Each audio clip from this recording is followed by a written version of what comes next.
그런데 입당식을 하루 앞뒀었던 어제 이재명 민주당 대표와 김영주 의원이 약간 서로 설전이 좀 있었습니다. 이거 뭐 설전이라고 해야 될지는 모르겠으나 이재명 대표가 어제 김영주 의원에 대해서 무언가 이야기를 했고 그 이야기에 대해서 김영주 의원이 어제 오후에 기자회견을 열어서 이재명 대표의 말에 대해서 이렇게 반박을 했습니다. 들어보시죠.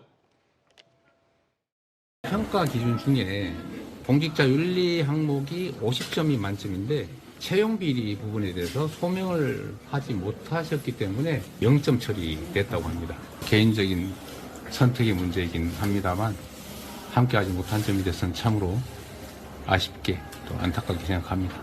이재명 대표가 정말 많이 다급하셨나 봅니다. 경찰 조사 받은 적도 없고 검찰 수사 받은 적도 없고 그래서 여기에 대해서는 아무 연관이 없다 해서 그걸 보냈는데 소명이 되지 않아서 빵점 처리를 했다고 오늘 다시 저를 소환했습니다. 19대 20대에 일어났던 일을 지금에 와서 마치 내가 채용 비리가 있어서 빵점 줬다 하는 이재명 대표님의 참 마음이 다급하시다. 제가 돌아갈 수 있는 다리를 당에서 끊어버렸다고. 글쎄요, 좀 이런 얘기가 오고 갔는데 우리 김효훈 대변인께서 보시기에는 조금 전에 저 두 사람의 이야기를 좀 들으면서 어느 쪽 말에 조금 더 이렇게 무게가 실린다고 봐야 되는 것일까요? 좀 어떻게 들으셨어요? 저는 이제 이 앞서서 지금 김영주 의원의 국민의당 입당이 과연 명분이 있습니까? 명분. 저는 전혀 명분이 없다고 생각합니다. 그러니까 이번에 하위 20% 평가를 받았다고 얘기하면서 내가 뭐 비명이어서 그랬다.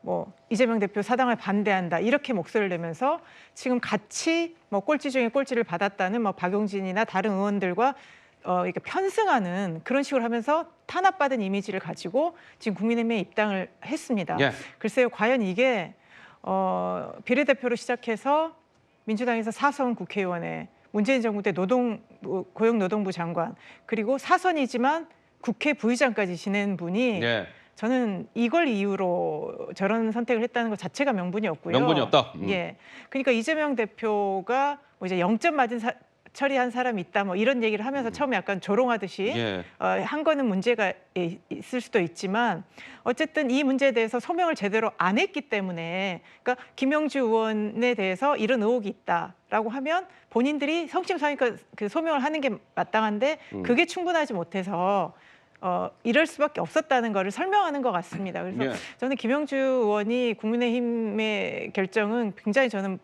잘못된 선택이라고 생각하고요. 예. 그리고 계속 이걸 가지고 공방하고 이럴 사안은 아닌 것 같습니다. 자, 뭐 어쨌든 우리 김효훈 대변인께서는 김영주 의원의 국민의힘 입당은 좀 명분이 없어 보인다 이제 이런 말씀을 주셨고요.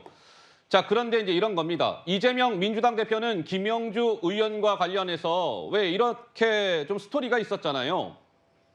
기억들 하시겠지만 왜 하위 20%의 김영주 의원이 들었다. 이게 이제 언론에 보도가 됐고 그때 좀 논란이 일자 이재명 대표는 소셜미디어에 김영주 의원에 대해서 이렇게 적었어요. 제가 참 김영주 의원을 이재명 저는요 존경을 합니다. 안타까워요. 왠지 아세요? 이재명 제가 아마 김영주 의원의 점수를 줬다면 좋은 평가를 했을 겁니다. 그런데 민주당의 지금 공천은 이재명 제가 하는 게 아니라요. 시스템 공천이지 않습니까? 따라서 어쩔 수 없어요. 안타까워요. 뭐 이런 취지의 글을 올렸죠. 그런데 김영주 의원이 뭐 이제 조만간에 국민의힘에 입당할 것이다. 이제 이런 보도가 나오자 어제 이재명 대표는 김영주 의원에 대해서 채용 비리를 소명하지 못했어요. 그래서 공직자 윤리 이 항목에서 빵점을 받은 겁니다. 함께 하지 못해 안타깝게 생각합니다. 송영훈 변호사님 한 말씀 하실까요?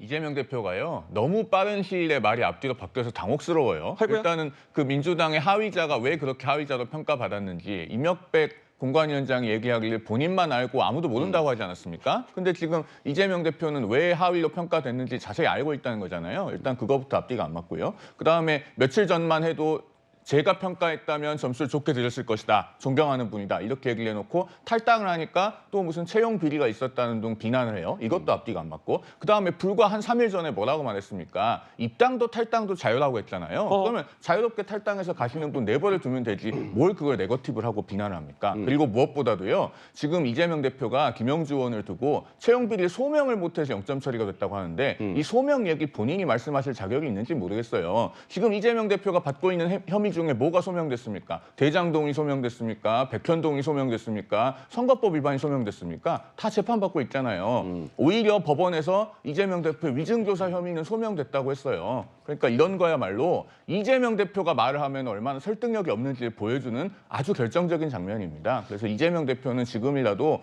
그 민주당을 위해서 좀 뒤로 물러나는 게 본인의 소명이 아닐까 저는 그렇게 생각합니다. 자, 이재명 대표가 김영주 의원은 공직자 윤리 항목 여기에서 소명이 안 돼서 0점 처리가 된 겁니다. 이렇게 이재명 대표는 주장을 하자 한동훈 비대위원장은 이재명 대표를 겨냥해서 이 0점이 아니라 마이너스 200점을 언급했습니다. 이렇게요. 들어보시죠. 김영주 의원이 발의한 법안과 의정의 활동의 숫자가 있을 겁니다. 4년 내 그것과 이재명 대표의 국회 활동을 비교해 봐 주십시오. 김영주가 0점이면 혹시 이재명은 마이너스 한 200점쯤 되나요? 제가 이재명 대표를 참 대단하다고 생각하는 건 그런 뻔뻔함입니다. 그렇게 자기 입으로 자기가 얘기 못 하잖아요, 보통. 대단한 사람입니다. 김영주 같은 합리적으로 이거 상식적인 의정 활동을 성실하게 해온 사람들을 그렇게 모욕 줘서 내쫓은 다음에 그 자리를 자기를 경호할 만한 아첨꾼들과 경기도무연합, 통진당의 후신 이런 사람들로 채우는 것. 이게 이재명 대표의 목표였고 민주당의 이재명이 아니라 이재명의 민주당으로 만들겠다. 그분은 사실 원래부터 그런 일을 하겠다고 공언해 오신 거였잖아요. 그러니까 놀랍지는 않은데요. 매번 봐도 대단하다는 생각이 듭니다. 한동훈 제가 보기에는 이재명 대표는 마이너스 200점을 받아야 할 겁니다. 이제 이렇게 나를 세운 거죠. 그런데 이번에 이게 보면 민주당 현역 의원 가운데 국민의힘의 품에 안기게 된 현역 의원은 김영주 의원이 두 번째가 됐습니다. 잠깐만. 그러고 보니 그렇지요. 일전에 이상민 의원이 민주당을 탈당해서 국민의힘에 입당을 하고 대전 유성을에서 이번에 공천을 받아서 6선에 도전을 합니다. 오른쪽 김영주 의원도 최근에 한동훈 비대위원장을 종로구에 있는 식당에서 만났는데 한동훈 위원장이 이상민 의원을 만났던 같은 식당입니다. 종로구에 있는 한 식당, 같은 식당에서 두 명의 의원을 만났는데 결국 이상민, 김영주 두 명의 의원 모두 국민의힘에 비교적 빠르게 입당을 하게 된 것이죠. 그런데 이 보시면 그렇다면 알겠어. 그러면 김영주 의원이 지금 이제 현역 의원이고 영등포 갑이 지금 현재 지역구인데 그러면 이거 어떻게 될까? 앞으로 4월 10일 총선에서 이 부분이 궁금한 거 아니겠습니까? 국민의힘은 영등포 갑 지역을 아직 공천을 확정짓지 않았습니다. 비워둔 상태였어요. 근데 이제 김영주 의원이 국민의힘에 입당을 함으로 인해서 아마도 국민의힘은 저 영등포 갑 지역에 김영주 의원을 뭐 우선 공천을 하든 전략 공천을 하든 그렇게 할 가능성이 매우 커졌다. 근데 민주당은 김영주 의원의 저 자리에 이미 민주당은 공천을 했습니다. 누구? 최현일. 잠깐만, 누구야? 최현일이라는 이분은 영등포 구청장을 지낸 원외 인사인데 친명계 원외 인사로 알려져 있습니다. 더민주혁신회의 소속이에요. 그래서 영등포갑 지역은 최현일 vs 김영주, 김영주 vs 최현일 이런 구도로 치러질 가능성이 높아졌다. 장현미 변호사님은 좀 관측이 가능하실까요? 어떻습니까? 예, 왜냐하면 김영주 국회 부의장 아니겠습니까? 예. 한동훈 비대위원장을 만났을 때 전략 공천을 사실상 약속받지 않으면 국민의힘으로 가기는 어렵죠. 왜냐하면 보수 언론에서도 오늘 사설에 기이하다라고 평가하고 있으니까요. 민주당 몫으로 국회 부의장 자리 차지했다가 무소속도 아니고 국민의힘으로 가는 게 그게 어떻게 중도층 확장에 도움이 되겠습니까? 그러면 그럼에도 불구하고 무리수를 두면서까지 가는 이유는 하나겠죠. 전략 공천을 사실상 약속 받았기 때문으로 보이고요. 예. 그렇다면 그 부분과 관련해서 민주당의 후보는 이미 확정이 됐기 때문에 이제 대결 구도가 비교적 선명해졌을 텐데 또 여기서의 문제는 국민의힘 내부에 사실 좀 질서가 꼬인다는 거 아니겠습니까? 여기 언론인 출신의 하종대 예비 후보 등등이 사실 굉장히 열심히 표밭을 다지고 있었거든요. 예. 그런데 이 부분과 관련해서 지역에 헌신하고 당에 헌신했던 사람들은 뒷전으로 두고 민주당 인사를 영입해서 전략 공천을 준다. 이걸 희대의 희극이라고 부를 수 있을 것 같습니다. 자, 뭐 우리 시청자 여러분들은 이 광경을 보시면서 뭐 어떤 또 판단들을 하셨을 겁니다.